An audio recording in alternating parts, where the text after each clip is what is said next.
L'affaire Estíbaliz Carranza, surnommée l'empoisonneuse, a glacé l'Autriche et le monde entier. Cette histoire macabre a captivé l'attention de tous, tant par sa brutalité que par la personnalité complexe de la criminelle.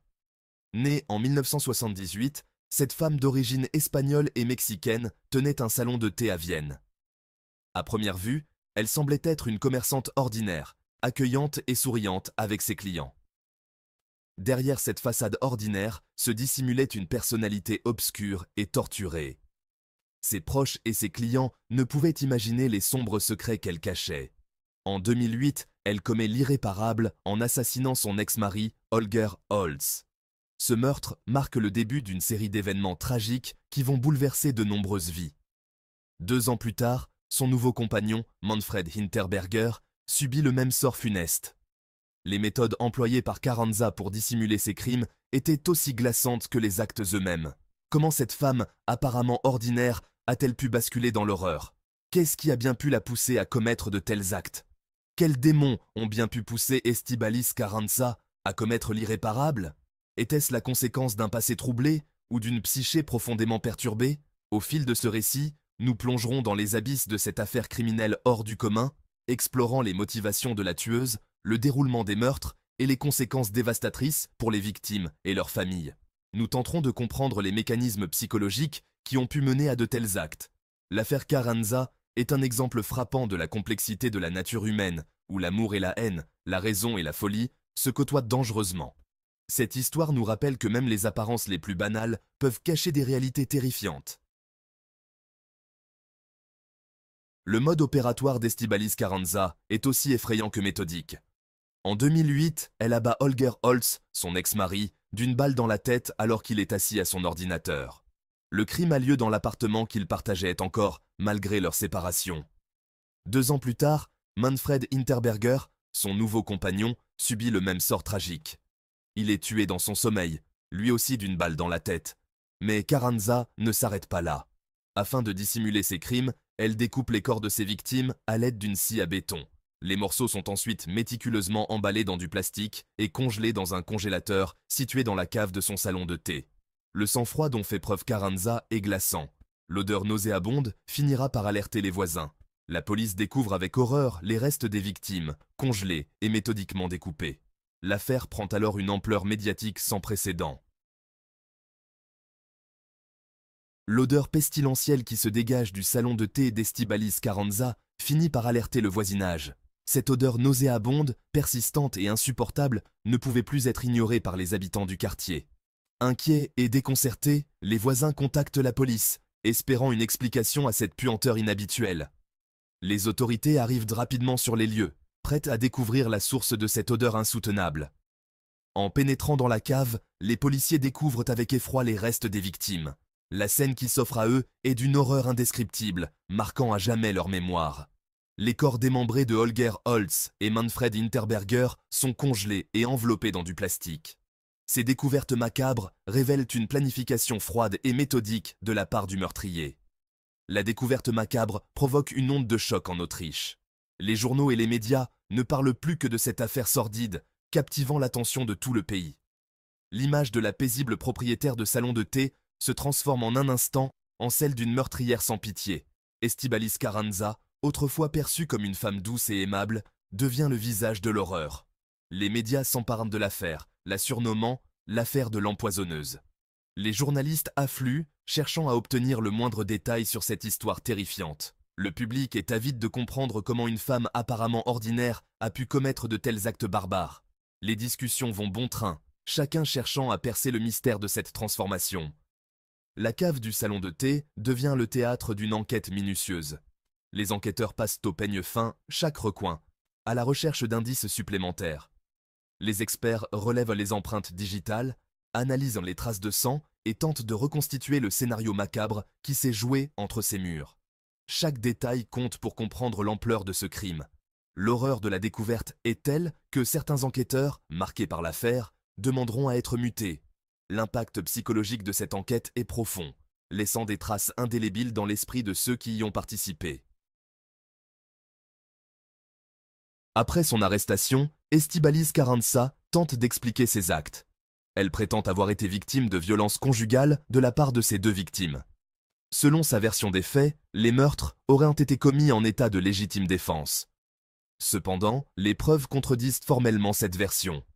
Carranza publie un livre, Mes deux vies, la véritable histoire de la Dame de Glace, dans lequel elle donne sa version des faits. Elle y décrit une enfance difficile, marquée par la violence et l'abandon. Elle affirme avoir agi par peur et par désespoir. Cependant, ses explications peinent à convaincre. Beaucoup y voient une tentative de manipulation de l'opinion publique et une façon de minimiser ses actes. L'analyse psychologique de Carranza révèle une personnalité complexe et narcissique. Les experts concluent qu'elle souffre d'un trouble de la personnalité limite et qu'elle est capable d'une froideur et d'une manipulation extrême.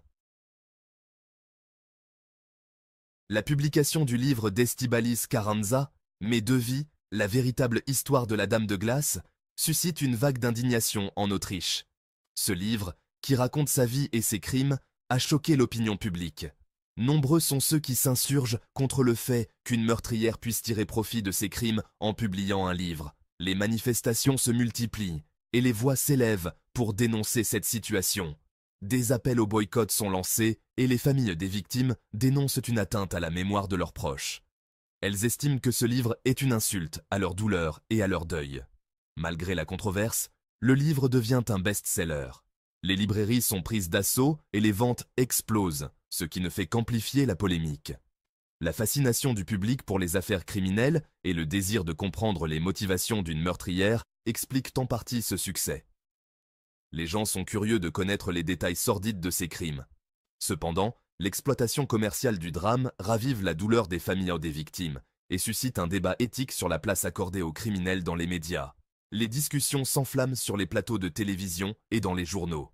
Carranza affirme avoir écrit ce livre pour donner sa version des faits et pour demander pardon aux familles des victimes. Elle prétend vouloir expliquer ses actes et exprimer ses regrets.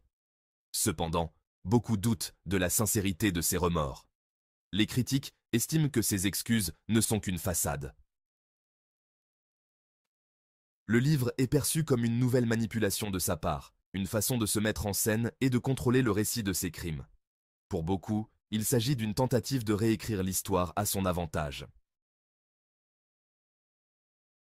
Face à la médiatisation de l'affaire et à la publication du livre d'Estíbaliz Carranza, les familles des victimes choisissent le silence.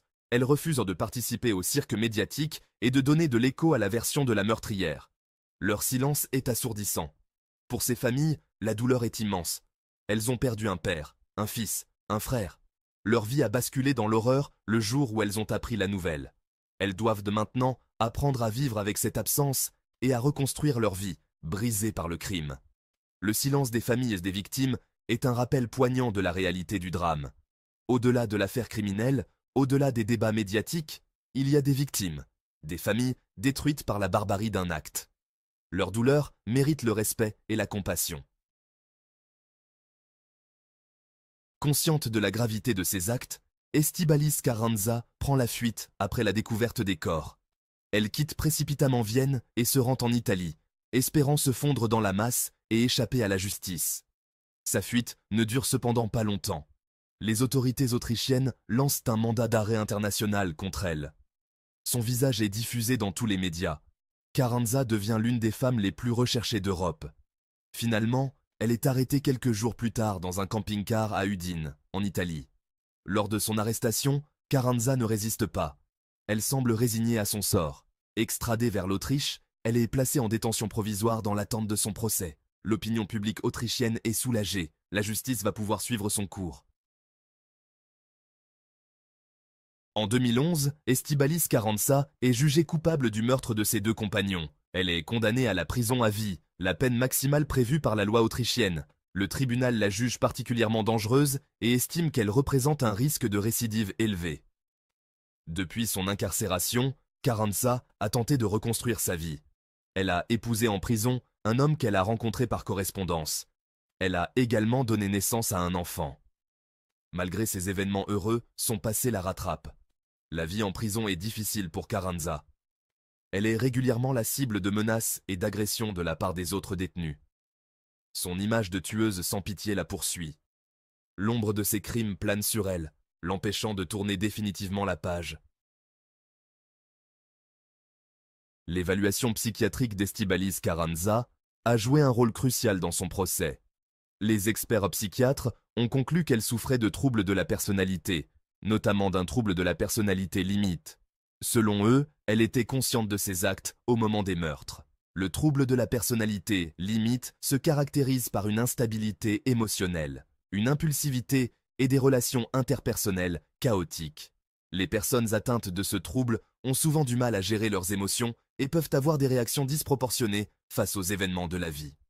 L'évaluation psychiatrique a permis de mieux comprendre la personnalité complexe d'Estíbaliz Carranza et les facteurs qui ont pu la conduire à commettre ces actes terribles. Cependant, elle n'excuse en rien ces crimes. Carranza a été jugée responsable de ces actes et condamnée en conséquence.